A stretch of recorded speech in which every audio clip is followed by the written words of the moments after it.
Hello everyone and welcome back to the video. I stumbled upon a really cool video that I wanted to do a little reaction of.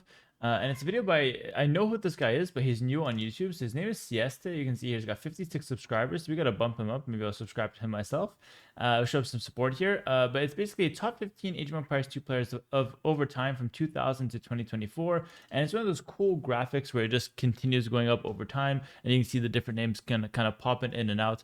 I think it's a really cool video. I watched it myself. I'm going to go ahead and watch it again with you guys and kind of give you guys a little bit of context as to who these players were. And what's really interesting is I might be able to add a few words as, you know, how I felt like playing against these players, what I noticed when certain players were rising. A lot of this is before my time, though. I started playing around like 2013. But I did know of some of the names from before that, from talking to others and from watching some games. So I might be able to add some context to it. And I'll leave a link to the original video in the description so you guys can support Siesta. He's actually an admin in the community, so he does more than just make videos, but looks like he is hopping into some video creation, which we, of course, support around here. So let's go ahead and show him some love. And with all that said, let's go ahead and hop right in and play the video. Also, my camera's a bit weird in the center, but I couldn't put it to the left or right because that would cover stuff. So it's weird, but let's run with it. So starting at 2000, of course.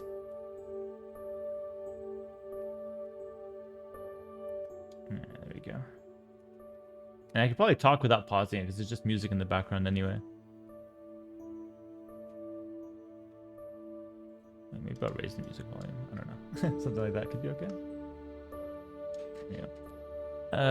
So what you'll notice right off the bat is that around the 2000, 2001, there's very little tournaments. So look at how the graphs and the numbers are actually not moving very often. They're moving just once every couple months. That's just because there's so little tournaments back then. There's like 1 or 2 a year. Not compared to what we have now, which is like a full schedule, you know? So right now you'll see Grunt and Coven. Those are basically considered the 2 best players at the start of Age of Empires. You'll see them going back and forth, but you also notice that name Chris there. Chris is also a really big figure in the early days of Age of Empires. Halen, another one as well. So yeah, those top 4 are massive in terms of Age of Empires, and you can see Chris making a pretty big jump forward. Kapach came in though, and what's interesting is that Kapach is a player that came back recently, like a few years ago, and actually achieved the highest level once again. Maybe he's not like a top 5 player like he is here today, but he is consistently still like a top 16 player, I would say, or top 16, undoubtedly a top 32 player, like undoubtedly, but potentially even a top 16 player. But what's interesting is that he was actually a top 5 player when he first started. Another interesting thing here is that look at Jordan and Doubt's name start to break through here. This is again early 2003. So this is kind of the era where Chris was dominating, but Chris will be here for a long time still. This is like the beginning really of Chris's career, and he has cemented himself as number 1. But we have other guys that we can recognize. Now, we also have Fire down here at number 50. And this guy is still active today, still competing today. Not quite as successful as someone like Kapach, who's doing a little bit better in tournaments. But Fire is definitely still competing to some extent today. And you can see a bunch of these older names. Like, for example, I recognize Champion. I recognize IMKMKM. I recognize Dreams. He used to stream as well. I don't know who Dante is. I'm not sure. But yeah, there's definitely a few players here that I recognize, but those are definitely the top names at the moment. And the most interesting thing is just how little tournaments there was. Like, look, a few months passed and like nothing changed. And every time there's a tournament, see, Arblet Cup and things change. Doubt enters top 5. And I don't know if Doubt has the smoothest jump to the top. I think he might go up and down. I'm not sure. Okay, Doubt wins his first major tournament. Yeah, there you go. Jordan was in, but then went out. He was not the most active. Yeah, Doubt cementing himself as number 2 here. Super interesting to me. These are the early days of Age of Empires, but definitely, you know, worth remembering. Also, one thing that's worth mentioning, sorry, I don't want to keep pausing, but one thing that's worth mentioning is that the tournament ELO starts at 2,000 ELO. So these guys at 2015, like, they're not necessarily, like, that high up. They just won a few rounds in a tournament. So because there's so little tournaments, these guys were just like the players that did something in a tournament, basically. There were, how should I say this? It's not like the players that are like consistently top 15. Like today, there's like 20 guys that can be like top 15, or you can consider them top 15. But in this case, it's just the few people that do well in like the 1 or 2 tournaments get right into the top 15 because it's so close to like that 2000 starting ELO. But of course, 2100 at this point is quite good because there's very little tournaments going around. So Chris and Doubt, yeah, Doubt goes number 1. Sick. But it's a back and forth between him and between Doubt and Chris. Yeah, there you go. So nice to see. People who join these days think it's like, okay, Hera Viper is like the competition, but a lot of people actually in the GOAT conversation as well, they completely forget about Doubt.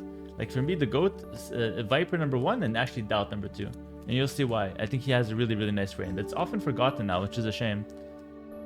And I also don't discredit Doubt's success these days. Like, yeah, he's not a top 1 player now, but he's still super solid.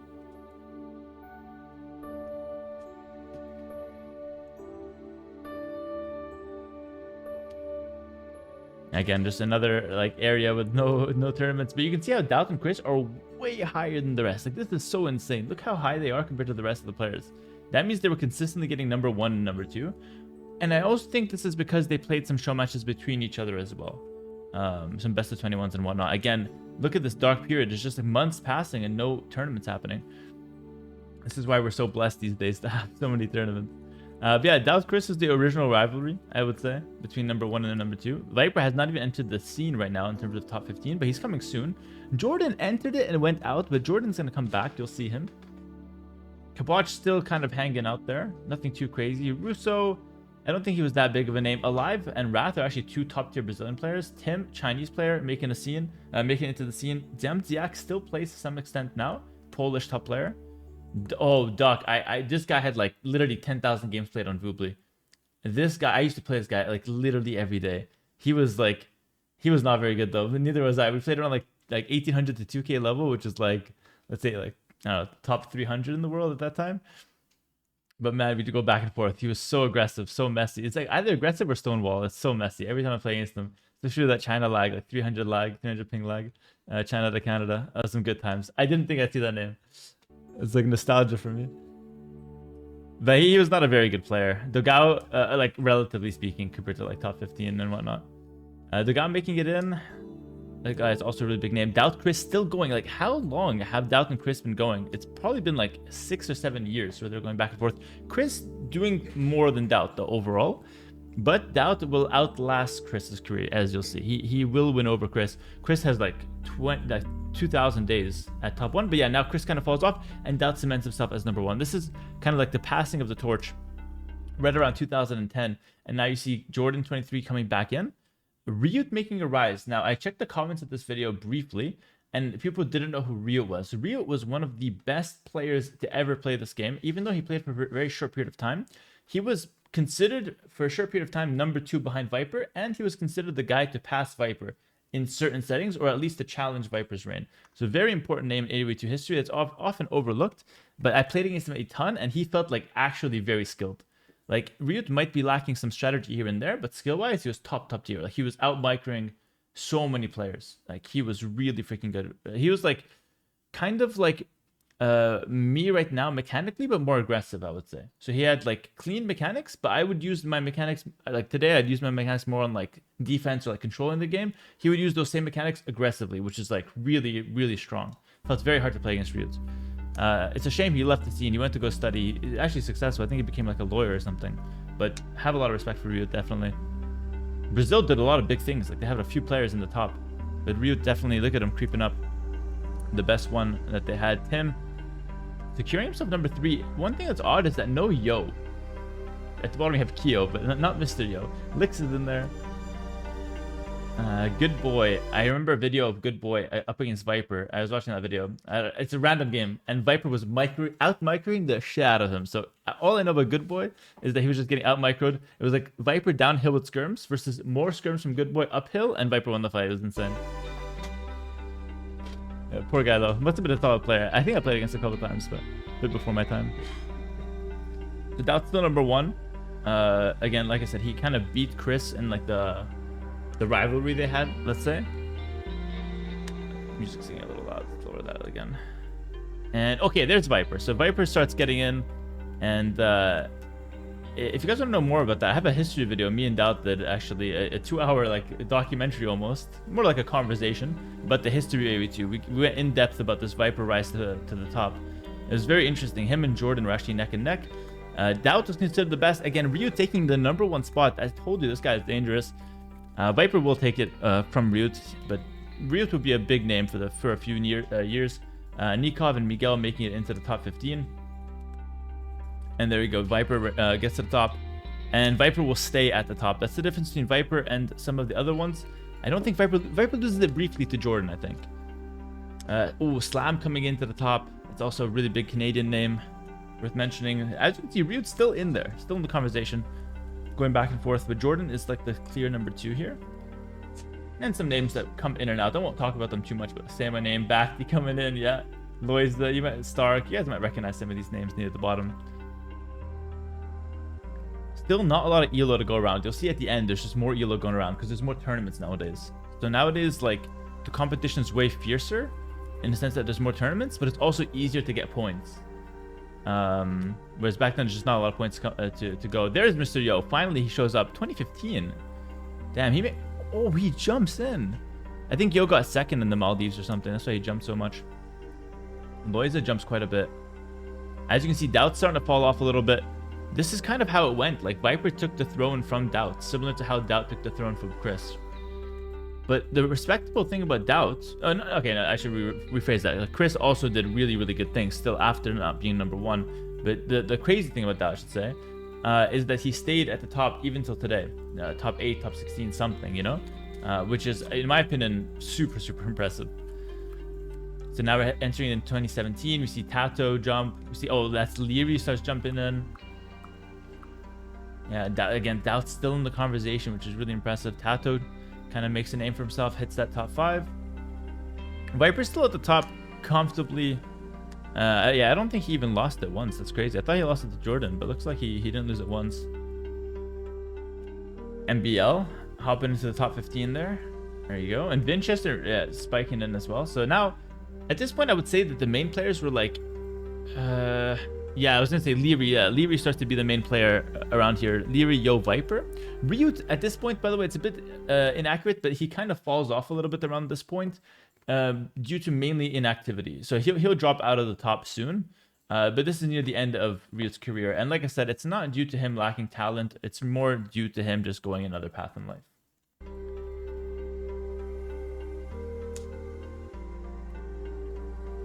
At this point, I haven't even entered the top 15 at this point. Just to show you how late my bloom was, to be honest. I think I only bloomed in... MBL hitting #2 there. That's insane.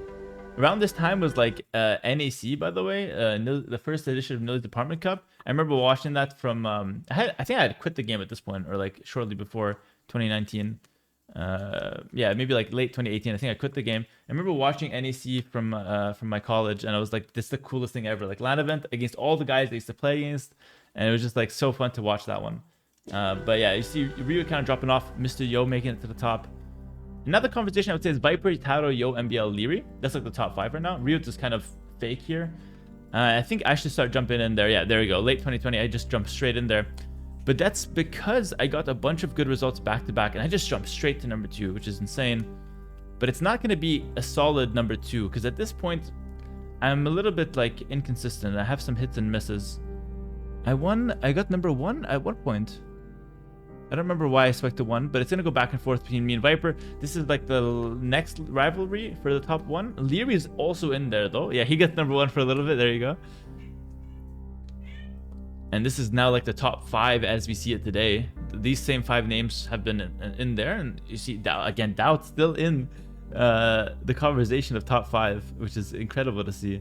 ACCM making a name for himself. ACCM passing Bacti actually as the best Vietnamese player was a pretty important step. Let me shift my camera over a little bit. That's a really important step for him, by the way. He became the #1 Vietnamese player around like 2019, 2018, I think. Velez also became the #1 Finnish player. As you can see there, I jumped to the top and then I fumbled back a little bit. I didn't have like the craziest like straight line career because I went to AV4 for a bit. There was like bumps in the road. Yo takes #1 here. Ace, yeah, ACCM got #1 at some point. That's so impressive. Very nice. But as you can see, look how much fiercer the competition is in the sense of how many tournaments are being played. Like if you slip for a year, back like in 2005, if you take a year off, you miss like 1 tournament. Now if you take a year off, you miss like 6 to 10 tournaments, right? It's a big deal. So it means there's more elo to go around. Like, look, bottom 15 is 2200 now. You know, there's more points to go around. So I would say it's easier to gain elo, but I would say it's harder to gain elo in comparison to others because there's so many tournaments around. Which I think is a healthy thing for the scene. Like, you can see ACM jump into number 1. He was in form. I like that. I like that there's like more variation, more changes. This is definitely where we want to be. So this video shows the progression of players, but also shows the progression of AoE2, which is really cool. And look how much the numbers are changing here. Like, Leary jumps to number 2 here. It's late 2023. Video's almost done. I cemented myself a decent lead here near the end, especially. And yeah, Viper Spike's back up to number 2. Leary back to number 2. Oh my god, they're getting dangerously close. Oh, he took number 1. There we go.